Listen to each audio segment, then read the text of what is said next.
Welcome. My name is Joel DeWit. I'm the executive director at Justice for All. This is our podcast we call Connections with Coffee, and I have with us an esteemed board member of Justice for All. I've always wanted to say that about you, esteemed. Board member, Pastor Jesse Walhof, who is at Living Waters in Sheldon. Mm-hmm. Thank you for coming on. And it is great to be here. That's the first time ever in my career someone has used esteemed to describe me. But thank you. I appreciate it. We're here for first times. That's right. First time for everything. We're in the new studio part of the office that we have put some sound dampeners up and created a nice, warm, fuzzy vibe to create connections over watered down coffee. Yeah, amen to that, with this sweet blanket, which I really appreciate, and I will be taking it later on. We may have to rock, paper, scissors for that. We'll rock, paper, scissors, yes. I don't know. Yep. All right, so usually how it goes on the podcast is it's sort of an informal interview. Is kind of what I tell folks. What I guess I want to get, I know you pretty well, but just give us an idea, background, upbringing, and into how you got called into ministry. I'm sure you've done your story and that sort of thing before, but give us an idea, what that looks like. Sure. So, yeah, like you said, you and I have known each other for a long time now. It's 20 years? Longer? Yeah, longer. Longer. Yeah. We went to the same high school, but we got to know each other well during a Bible study in college, which is actually kind of where my story starts, because before that Bible study in college, my life was kind of a mess. Though I grew up in the church, my folks knew Jesus, and I knew of Jesus. I got to admit, a lot of me was more focused on what I wanted to do rather than what he wanted me to do. What is a mess? Can I ask that question? Yes, you may. It was rough. There was a lot of illicit substances being used, a lot of alcohol, a lot of and everything that goes with that, a lot of degradation. And of course, that translates into a lot of fights, a couple of times being expelled out of Unity, and eventually you graduate with a 1.8 GPA. They let you graduate there, huh? I think they wanted me to graduate there. They said, get out. Kind of. Don't want to do with this anymore. That's kind of how it went. Right. So, went to DeWit for a couple of years, failed out a couple of times there. This is my favorite part. I think I'm the only student in DeWit history to be expelled twice and still graduate from the institution. So there's that. You know what to me, that's persistence. Yeah. I mean, really, you think God's calling you into something, and it's God's well, I'm not going to let you go. I'm not going to let you go. Yeah. Well, that's sort of like you having to pursue a degree from DeWit College, then university now. It's trying to get rid of me. That's the thing. It was either persistence or stubbornness. I think it was just stubbornness on my part and persistence on God's. Those are kind of the same. Yeah, they're kind of exactly the same. But, I went back and for a third time. And during that last time, that's where I found that Bible study that you were in. And one night after I was walking around after that Bible study, I had my Bible on me that my mom had given me in 2006 or 2007. And I opened it to 1 Peter 5:7. It says, "Cast all your anxiety on him because he cares for you." And that's when I felt the call upon my life, which basically said, now you know what I feel about you and what you have to do for the rest of your life. Now, that being said, of course, my life wasn't easier after that. There was a lot of problems I had in Chicago. And you mean it didn't just switch over? Yeah, hey, weirdly. Team Jesus. Yeah. Now we're doing it. Yeah, I mean, it was great. I mean, I was living with purpose and I was full of joy. 100%. But the problems didn't go away. No. I was still present and the problems were still present. So, eventually graduated and then went up to Alaska to work with our friend Jessica up there, Josh and Jess. At Parachutes Teen Center, worked there for a bit. Went down to Chicago, worked there for a bit. At the Disney store of all places.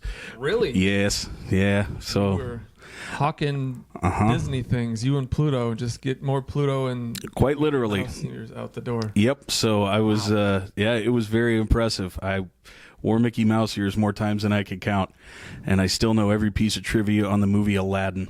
how about that? Well, yeah, that's a good movie, though. It is a great movie. I mean, they made you pick your characters, so I, of course, picked Jafar. I mean, come on. Because why wouldn't you? I could pick that one out. Yeah, exactly. I know you well enough for that. Exactly. So in Chicago, figuring it out a little bit. Yeah. Still being called, though, huh? Still being called. Yeah, this entire time. And one day I woke up and I was miserable because I was in Chicago, working at the Disney store part-time, didn't have enough money. And I called my dad and I said, I think I need to go to seminary. And Dad said, it's about time. And so 3 weeks later, I made a phone call to both Sioux Falls Seminary and Calvin Seminary, one in Sioux Falls and one in Grand Rapids. Mm-hmm. And Sioux Falls Seminary said, come on up. And I was accepted in Sioux Falls Seminary. They didn't do any background checks. They didn't look at my GPA. They didn't do any of that. They just accepted me. They said, will you pay to be here? And you said, yeah, I'll pay something. Yeah. Come on in. And it was crazy because I didn't find this out till later. I never actually technically graduated from DeWit College. Oh. Yeah. I just walked because since I had so many freshman years, my credits or the credits that I needed to graduate had shifted since my first freshman year. So I was one foreign language class under what was needed to graduate. So luckily, know that, huh? Yeah, they didn't let me know that because who would have known? So luckily, when I was at seminary, I took 2 Greek, 2 Hebrew, went in with my Greek grades and said, is this foreign language? They're like, yep, here's your diploma. So graduated then technically in 2012. There you go. So yeah, and that's basically the brunt of it. That's the brunt of it. Yeah. So I was in seminary till 2013. Had a small church in Marion, South Dakota as an outreach pastor. And then I was called to Living Water and have been there for 7.5 years and grateful to be there. So. Went to seminary at Sioux Falls. Went to a small church. Where was this one at? Marion, South Dakota. Marion, South Dakota. Okay. Yep. Outreach pastor. It was a little church called... Are there people out there? Yeah. Say that? Not many. Not many. But it was a little church called Evangelical Mennonite Brethren Church. It was a small Mennonite Brethren church just outside of Marion, South Dakota with like 40 members. All right. And they hired me as an outreach pastor to that area and a couple of towns around there with an actual homeless population. And wait a minute. Yeah. In my mind, I don't know where Marion, South Dakota is. It's somewhere west of here. Yeah, oh yeah, yeah. But I would think it's a long outreach. Like, do you have to walk mile sections to go find people? Like, I feel like there's no houses and there's no things. It's like we're just going to go out on a gravel road and do some outreach. See, it's the craziest thing. There's one town in particular that will always stick with me. It's called Dolton. And back then they had a massive homeless population, and compared to the amount of people who actually lived in the town, I mean, it was like over half that was homeless. People, really? One guy was actually living out of the abandoned grain elevator in that town at that time. Is that right? Yeah. And a couple of people were living out of their vans. And yep, Dolton, South Dakota. Dolton, yep. And so did some ministry over there for 1.5 years. And then, Living Water called and been there for 7.5 years. So one of the I'm just going to take a little side here real quick. Since that was South Dakota, whatever, 10 years ago? I don't know. How many years ago was that? 2016, 2015. All right, so almost 10 years ago. So I don't know if you've seen the mayor of Sioux Falls recently speak about what the downtown Sioux Falls area is like. Yeah. The mayor and the police chief were having a press conference talking about the transient population. Mm-hmm. Apparently it's bad up there. Yep. And did they move out of Dolton then? And they were like, hey, you know what? We need to get into the fountains up there in the middle of Sioux Falls. That's where we need to bathe. Right. That's what they needed to do. Well, interestingly, so when I was in seminary, I worked for Volunteers of America as a street outreach coordinator. And so my job was to go work with homeless kids. And back then in 2011 through 2013, when I was doing that, we already knew that there was a homeless problem in Sioux Falls. There's actually a news story from like KSFY that I did 10, 11 years ago about the amount of transient homeless population in Sioux Falls. So here we are a decade later.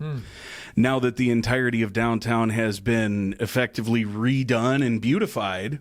What do they call that? Gentrification. There we go. That's a fun word. I love gentrification so much. Yeah. And so now that it's been gentrified effectively, now they're seeing all the poverty influx come back in. And I sit there and say, it never went anywhere. You just displaced it. Yeah. And now you're starting to see it because you've displaced it to the point where there's nowhere to go. Well, and I think at least the article that I read and what they're, and maybe, I don't know if this is the right way or the wrong way. I live in Rock Rapids. We don't have a great deal of homeless population, but it seems like they're telling folks, hey, if you see people panhandling, don't just give them cash. You know, if they say that they're hungry, go with them. I guess how I understand it, go with them and get them something to eat, Yeah. or bring them something that they can use in a physical resource sense. If you just continue to hand out cash, the cycle, what they explained was they're going to go get bottom shelf liquor to dull the pain of whatever it is that that's going on in their life, because that's just whatever. That's at least that's how I understand it. But you've lived that more than I have as far as seeing that up front. Yeah, I mean, not only been around those situations, but also worked with that population for quite a long time. And though that's somewhat of a overcharacterization on the mayor and chief's part, sure, the reality is that there's a greater chance that they will go use those dollars for substances or alcohol or various other things. I think that the best way I've ever put it to someone was there's 3 ways you can encounter anybody in poverty. Number 1, if someone's sitting outside a grocery store, our implicit desire is to just give them money. Yeah. Who does that really benefit? Does that benefit them or does it benefit me because I feel good that I'm bringing them money? Yes. Yep. We can choose the other option, which is, oh boy, I don't want to interact with that, which doesn't benefit either party. That's fair. Or what we can do is we can take a seat next to them, say, hey, how's your day? How can I help you? And they say, well, I need money for this, this, this. Can you give me some cash? No, I won't give you any cash, but what I will do over the next hour is help you either find cans for change, or you can sit here and eat with me. Yeah. Because what that does is that creates the opportunity for a relationship, which is generally what people are seeking. And 2, it gives that person some sort of driver motivation. You're giving that person purpose. Sure. So either I have to do something, or I have to be with someone, or I have to in order to. Yeah. And if you give someone a sense of purpose and you listen to their story, effectively what you're doing is the same thing that this guy named Jesus did. Yeah. And that's the most important thing, right? And so rather than just give to, or rather than just walk past, be with. I mean, that's Christianity in a nutshell, Yeah. It sounds so easy. It sounds easy. Does it? It's until you walk by someone and you're like, ugh, I don't think I have the time to sit here. Yeah. Yeah, and that's the thing. I don't know. It sounds easy, and it is easy on paper, but it's really hard to actually do. It takes a lot of courage to enter into those situations, and it takes a lot of honesty, humility, and humility. I would think that's big. Yeah. That's hard. And you have to be vulnerable with somebody, a complete stranger that you don't know. Yeah. Well, maybe that's easier. I think it is, but I mean, you know what? I could sit down with a stranger and spend an hour and get to know them a little bit. I may never see that person again. Yeah. Yeah. Right? Absolutely. And who knows what might happen after that? If it's a transient person or someone who's been in and out on a couch or whatever, I'll probably never see him again. So what's the harm in sharing the honest reality or the things that I struggle with or whatever that is? Absolutely. That's why I think it's easier interacting than it is to just walk by, because what is the harm of showing love to another human being? Yeah. I mean, what's the worst that's going to happen, really? And we all jump to these conclusions in our head that, I'm going to get, he's going to rape you. Literally, I'm going to get robbed. Yeah. And it's like, that's not, statistically, that's not going to happen. And 2, you shouldn't be one-on-one in a situation alone anywhere, anyway. Smarter about that, yeah. I mean, if you're in a public space, the likelihood of that is 0, Yeah. So, yeah, just invest. All right. So. Well, thank you for that. It was something I read the article, and so then I wanted to get your idea because I knew you had background in that. Yep. So I appreciate that. Yep. Let's move to Living Waters in Sheldon. Yes. Yeah. You've been there for 7 years? 7.5, almost 8 in September. Mm-hmm. I mean, outside of Dordt University, we went there for like 8 years. Yeah. Has there been any place that No. went longer? This is the longest I've ever been in a place in my life, and I'm 40. It's crazy. It's crazy. That's all right. Yeah. That's all right. So how are things at Living Water Sheldon? What's going on? What are some hard things? What are some great things? Just share a little about that if you would. Yeah, so the really great things are we're seeing an upswing of people not only wanting to attend church and become members in church, but people who are dedicating their lives to Christ and want to dedicate their kids to Christ. Just in the last couple of weeks and moving forward the next couple of months, I have to meet with the care elders on Monday about it, but we've done 3 baptisms and we're doing another 4 in the next 4 or 5 weeks. We're also... Are these like infant ones, or are these adults? One adult. there? Yep, we do. 1 adult and 4 or 5 infant. Okay. And then we're also welcoming, I think, 5 or 6 families, all in like 6-week period. And at the exact same time, we're also seeing this interesting mix of young families coming into the church while still holding on to the people who are not served by what we would call a normal church, right? Sure. So in our congregation, on a Sunday, you'll see a young family with about 4 or 5 kids running around, and then you'll probably see some guy who just had a rough night come in on a rascal scooter who is having a cigarette outside. Sure. And for a fact, like, he's just tied one on. And you're just going, well, all are welcome. Yeah. And that's the goal of Living Water. All are welcome. You don't have to look a certain way. You don't have to dress a certain way. You don't necessarily even have to behave a certain way. We want you there because church is the hospital for the sinners. And we are all sinners. So let's all work together to try and devote our lives to Christ better on a daily basis. Interesting. Yeah, so that's the good of it. The bad of it is when you have all those people in one group like that, that's a lot of different backgrounds. Yes. And discipling one another to get to know each other on an intimate level as a church is tough. It's tough. That would be hard. Yeah. That would be hard. How do you introduce a 58-year-old drug addict to a single mother of 3 who's in recovery? Right? I mean, that's the clientele. Well, I guess my thought is, how do you introduce a single mother of 3 who is an addict to a young family who has it all together? Right. Yeah. I mean, and we've got many cases of that. A 72-year-old married couple who loves and adores one another, trying to get to know, someone who's 26 and is just going through withdrawals. Yeah.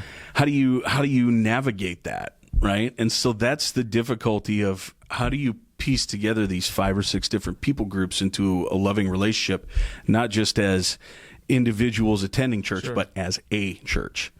I mean, it's interesting. There's some complexity to it. Yeah, very much so. There's some beauty to it. Yeah. I think being here at JFA, we have a varied group of ages, I guess. More or less backgrounds are pretty well the same. Like, we don't have a homeless, we don't have, I guess, we don't have a single mom who's an addict coming in and volunteering. Not that we would turn them away or anything, but like people who have been around 80s, 70s, 80s plus.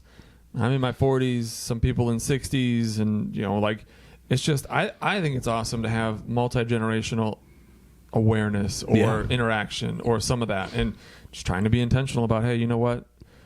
The ability that this person's has been living a long time, their experiences obviously aren't the same as mine, but their experiences I should kind of want to know about, and maybe it can change the way that I view them and my life. And that's the interesting dynamic. You're exactly right, because if you can introduce correctly those relationships to one another, all of a sudden you have a mentor and a mentee. Yeah. You have someone who has wisdom and someone who has energy. You have someone who has desire to know more and has someone who has a desire to give more.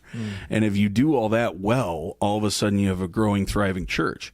And part of what we're experiencing as we grow is not only are we adding more programs, we're also, stuff like youth group, which is now running 20-something kids with Bethel, and, we got 25 kids under the age of 5. But it's a good number. It's a good number. But now we're like, how do we introduce each other without a programming format?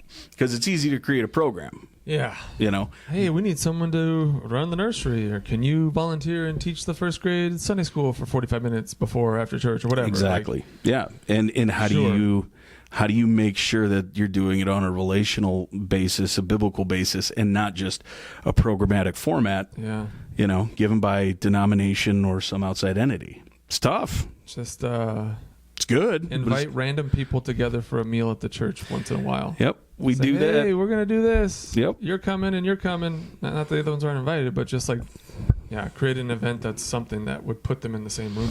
Almost. Yeah, that's the goal. We have 4 or 5 potlucks a year. We have different events where work groups and various other things.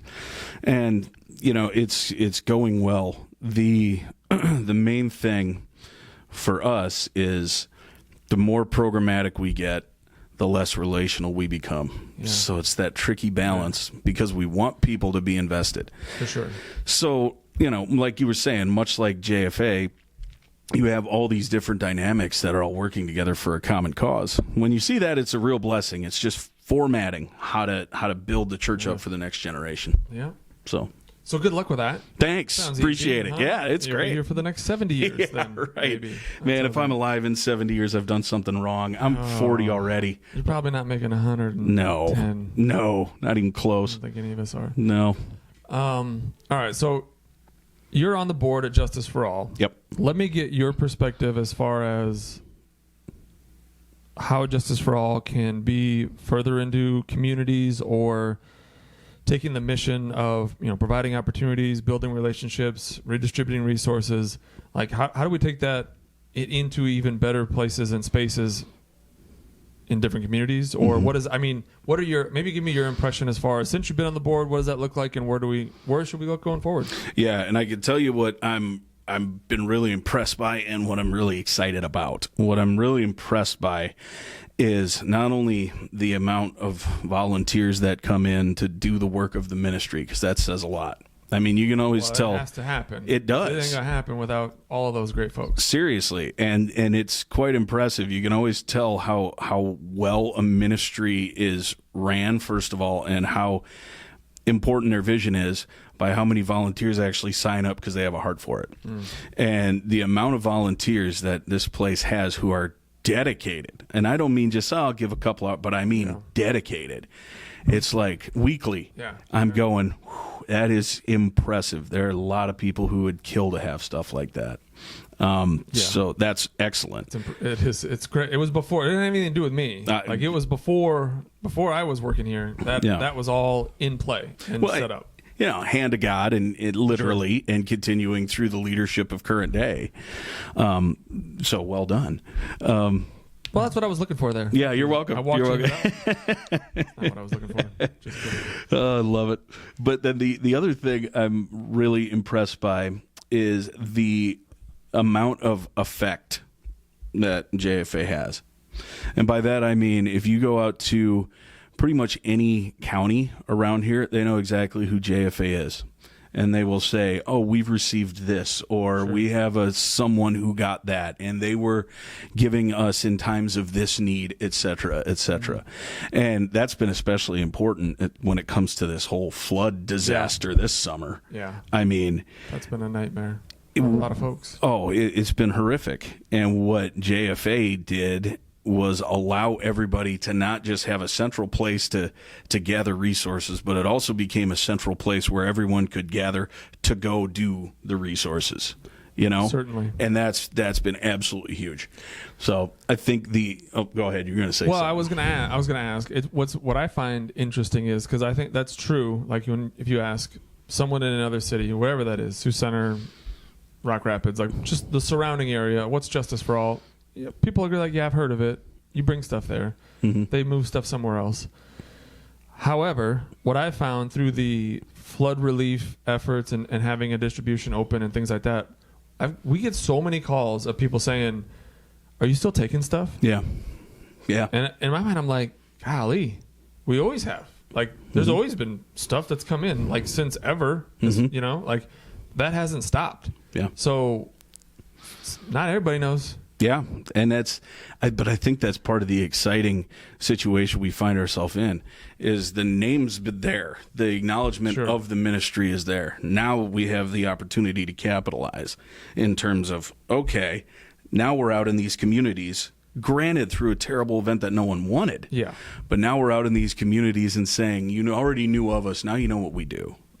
Yeah. And when they know what we do, all of a sudden you're going to start seeing more people say, hey, I want to take advantage of the opportunities that they offer, which then in turn brings, further donations, brings further everything. Yeah, well, and it just grows. Yeah. It is something that, in my view as director, being a part of it and leading it, like just being able to have the mindset of trying to pull more people into doing God's work through this ministry, and not just the faithful volunteers that show up, but people that want to go on a short-term mission trip and that want to go to do this. And they want, like, I can't believe how many people I've explained to in the last 3 weeks, like just a phone call and like, hey, do you still take stuff? And it's like, well, I'm not really sure what you knew about the ministry before, but we have always been taking stuff, and if we can't find a home for it for a flood relief victim, I can't necessarily guarantee that. I'll do our best, but it will go to a good place. Yeah. And we have connections to do that. So we're always available to that and moving through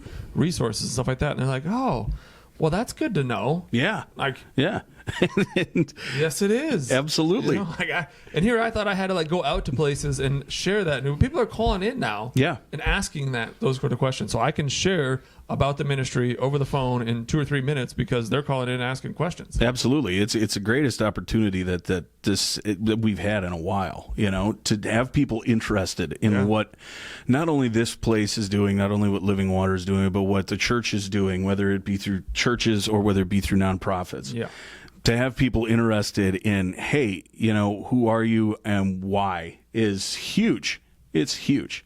And, as JFA moves forward, I think what I'm most interested about is not only the, just increased disbursements of various things and the effects to the community it has, but it's also one thing you mentioned and one thing you didn't. The one thing you mentioned was those mission projects. Yeah. I love the idea of those, and I'm really excited about the housing projects because me, I'm a housing guy. Yeah. And to have transitional housing. It only got a little bit tighter in this city. Yeah, just a little bit. Yeah. Just a scotch amount. Yes, transitional housing. No, we didn't mention that one, but that is something that 4 years ago we started that, and kind of just wanting to be in the community, knowing that there's so much hurt out there in the broad sense around the country, in this area. And I think that's something that for me personally and for board members at the time were, how can we be present locally, and not only in Rock Valley, but in this county and in nearby counties and in this area, and how are we able to best give someone the tools to better their life for what God has planned for their life. Transitional housing. So I know it's like we were in mid-thought. Yeah. It's not been easy, but having that be part of the focus of being present in the communities. Yeah. Not just Rock Valley, but being willing to give someone the tools, like I said, to better themselves for what God has planned for their life, and just being able to walk alongside someone to do that and work in partnership with other churches and other entities and other organizations that are like-minded. I think bringing, in a collective sense, bringing a lot of that together to show that to someone, to help walk alongside them and be like, hey, listen, we can do this part of it. Here's who does this part of it, and you got to do your part of it. And just being able to model that a little bit is neat. It's been really cool to see, and I had the privilege of being on the board when at least the last house was being discussed. It's been neat to see not only the partnership between not only the nonprofits and the churches, because everyone does their part, but it's also been cool to see how that fills such a void that we have in this area. Because a lot of people don't actually realize the amount of poverty and the amount of homelessness that takes place in our kind of four-county region. I often give this quote to people when I present on stuff in Sheldon. Right now, tonight, in Sheldon, there will be anywhere between 18 to 26 people who are sleeping somewhere in Sheldon, not in their own home. They're going to be sleeping out of a car, or they're going to be couch surfing. Yeah. They're going to be doing safety sex, or they're going to be sleeping over at the park. I mean, no joke. And that's Sure. there's 25 people just in Sheldon tonight who are going to be doing that. And that's one community. And we don't have really anything regarding transitional housing or short-term, long-term needs until we got these transitional houses. Yep. The only place we ever had for people in that situation was Sioux Falls or Sioux City. Sure. And now at least we have, hey guys, we're doing this. That's huge. And to a certain extent. Well, there was also Family Crisis Center, but that's a domestic situation, Exactly. and they even got out of doing that. Yeah. Like their home, their whatever they had, that one, I can't think of the building, but they had places that if it was I feel for my life, you can come there Exactly. and be locked into a safe room and be kept safe from whoever was abusing you. Yep. But they don't do that anymore. No, we worked with them not that long ago. I mean, it was a hotel room for a couple of nights, and then you got to figure it out. They're like, that's all we can do. Exactly. And that's not to throw them under the bus. I understand what they're doing, but at the exact same point, that further describes the hole, the gap in ministry that was filled by this, because every nonprofit always has a certain set of outcome measures that they need to meet because they get grants. And trust me, I've been in the nonprofit world a long time. Not this one, which is why I love it so much. But they have outcome measures. And for this one, the outcome measure is, we want you to be safe. We want you to have a place. We want to better your future. And that to me is better than, hey, do you meet this criteria or this criteria or this criteria? Yeah. If not, leave. So I think it's awesome. Yeah, strings are... Yeah, they're tough. Yeah, they're real tough. So all that to be said, that's why I'm really excited about the ministry of JFA moving forward. I think it's just going to expand. Yeah. So. No, I hope that it does. I would love to see a dedicated staff person that only does transitional housing. Mm-hmm. We would love to have someone come on and do that. Now, unfortunately, that if you have someone in that spot, it means that there's a need for that. Yep. But there's also going to be brokenness. There's going to be hurt. That's not going to go away. No. So, but at the same time, if that day ever comes, I mean, what a better way to serve the greater community, and more importantly, serve the Church of Jesus Christ. You want to be part of the inbreaking of God's kingdom right here? Just be able to be a part of that. Amen. Yeah, so, that's what is needed, and JFA has taken a really good. And I'm not just saying this because I'm on the board. I actually think JFA is. This is why I'm on the board. I think JFA is taking a large step beyond what a lot of nonprofits in this area do to understand the issues that are actually happening in our communities and to actually meet them. I don't think a lot of nonprofits aren't necessarily doing that. They're staying with their niche, but they're not going, hey, let's look at the next thing. I think JFA is. Well, yeah, I appreciate that. I hope what we are. It's always something. I guess when I think about my position, the people who were in this position before me, and the things that were put into place, the things that I'm not good at, that they did well, and just how it all started, and just trying to be able to continue that movement into what are some things that I can do that I feel like I've been given the ability to do, or whatever what are my gifts, and how can I use those gifts to further God's kingdom, but in this role and in this capacity. That's sort of how I view it. I can bring people together, and I like talking, and I like being able to promote things and share things and being honest with people in the moment. So how can I take those gifts and then apply them to what the executive director is for this ministry, and then move that into something further? So I don't think it's an accident that God put me here in this position. I don't think so either. So not I don't even know if close. you're catching that at all, but that's so that's neat. So I feel comfortable being here. So yeah. What is there anything else? I mean, we covered your upbringing a little bit, and going to seminary and university and things before and after, and I mean, on the board and living water and I mean, I'm sure we could delve into denominational stuff or local politics or various other things, but let's skip that. We covered a little politics. Very minimal, about that much. Yep. That's all I ever really want to get into anyway. I guess the main thing that it's actually kind of a question for you is when we look at the most significant event of the last 3 years, this flood here, how has that impacted you as executive director, because I know how it's impacted us as a board, but more importantly, how has it refocused the staff? Has it been positive, negative? I don't think positive is the term I would use. I would say awareness. Kind of like I had mentioned before, people calling and asking if we're still taking donations. I think it got a lot of people to our building, honestly. Yeah. Good, bad, or otherwise. Having people come to the building to pick up stuff, and whether they were Guatemalan or Mexican or dropping something off or volunteering their time for a couple hours, because we had a good 3-week stretch of distributions where we needed people to staff it. Yeah. And people, we put it out on a Google document on Facebook, and people signed up. Yeah. And we were able to have the one-on-one conversation with somebody. Hey, this is what Justice for All does as a ministry, and this is just an interim part of the distribution center on clothing and hygiene items and ways that we can help right now. But I think it was a lot of hours, and it was more people around, and those are things that are, it made us uncomfortable, right? Because it was more work. Yeah. But there was also more awareness and more what does the ministry do? And I think it kind of helped focus us into, all right, now that we have an idea of who some of these folks are, there are more people that know about our ministry. There are more people who are more willing to go on a short-term mission trip possibly, or to, hey, can I get my church group together to come and sort some clothes or to come do something around the warehouse at all? Like more people were in the building, and I think that's good. Yeah. And I wouldn't wish the flood to happen again ever, right? So I'm not saying that, but like as part of that, it's kind of a boon for Justice for All to have folks in here that are willing to give of their time. So that's the biggest resource that's non-renewable. Yeah.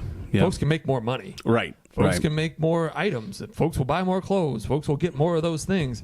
They're not going to have any more time. Right. So if they're willing to give of their time, like to me, that's really saying something. Yeah. Amen. I would agree with that. So the interesting thing about this whole last 2 months situation is that there are many people who viewed it as only a challenge. And I think this is something that both Living Water and JFA have in common. Because Living Water, what we did is we invited a nonprofit called 8 Days of Hope. They actually stayed at our church. Oh, okay. And they lived at our church for 2 weeks. And that's a little inconvenient. It was. But it weirdly enough, it was a blessing to have them.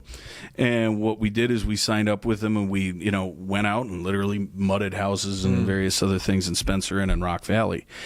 And you guys at JFA, we did the exact same thing too, which is it could have been viewed only as a challenge. We could have sat there and said, well, this is a problem, and said, someone help us. Both JFA, Living Water, did the exact same thing, which is we saw it as an opportunity.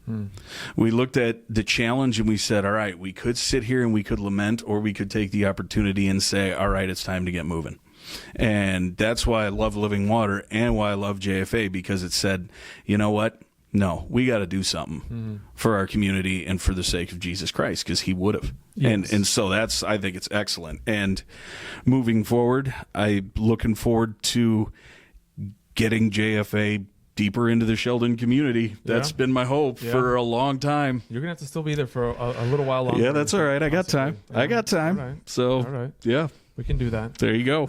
I know that after the meeting I had today from the long-term recovery group from flooding, yes, Justice for All will be available to flood recovery in the long-term sense. And I think part of the gifts that I have as far as being willing to go and visit with people and share what's going on, and I guess when I see myself more of the broad approach of, hey, let's get more opinions and get more people to come in and share some things and moderate that, and let's decipher it from there and give people an opportunity to share. Like, I think that's something that FEMA and other government organizations, we're kind of looking for someone in the community to do that. Yeah. And that's an area that I think that we can step into and work with a lot of folks. So I think in the long-term sense, like even 2 years from now, like I can see there being flood recovery stuff happening 18 months to 2 years from now. Absolutely. Yeah. With the devastation that happened in so many homes. So we're in the city for that, and we're in the community for that. Yep. JFA is committed. Living Water is committed. We as Christians are committed. And it's blessing to be, dedicated to loving our brothers and dedicating to loving our Lord through it. Yeah. So. Yeah. I don't have anything else to add. Yeah.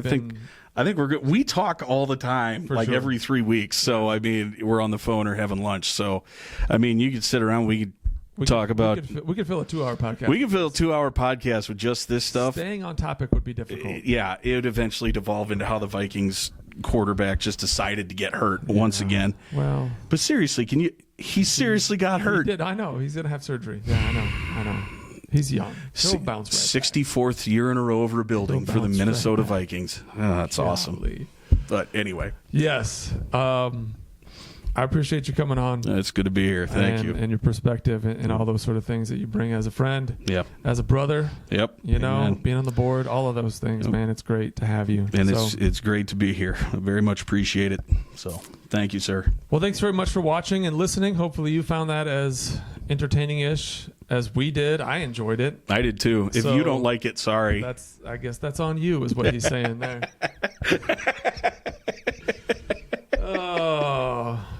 Yeah. So this is Connections with Coffee, Justice for All's podcast. I'm Joel DeWitt, Executive Director at JFA. This was Pastor Jesse Walhof from Living Waters. Thanks very much, and God bless.